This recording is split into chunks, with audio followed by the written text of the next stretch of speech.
ನೇತ್ರಾವತಿ ನದಿ ತೀರದಲ್ಲಿ ಶವ ಹುಟ್ಟಿಟ್ಟ ಆರೋಪ, ದೂರುದಾರನನ್ನ ಬಂಧಿಸಿದ ಅಧಿಕಾರಿಗಳು. ಮಾಸ್ಕ್ ಮ್ಯಾನ್ಗೆ ಸರ್ಕಾರಿ ಆಸ್ಪತ್ರೆಯಲ್ಲಿ ಮೆಡಿಕಲ್ ಟೆಸ್ಟ್.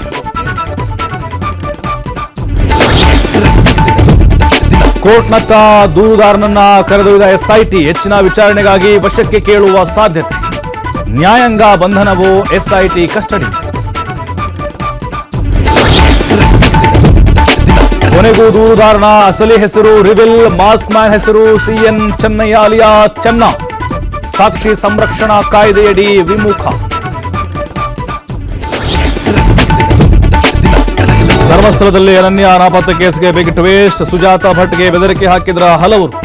ಅನನ್ಯ ಕಥೆ ಸುಳ್ಳು ಅಂತ ಹೇಳಿ ಯೂಟರ್ನ್.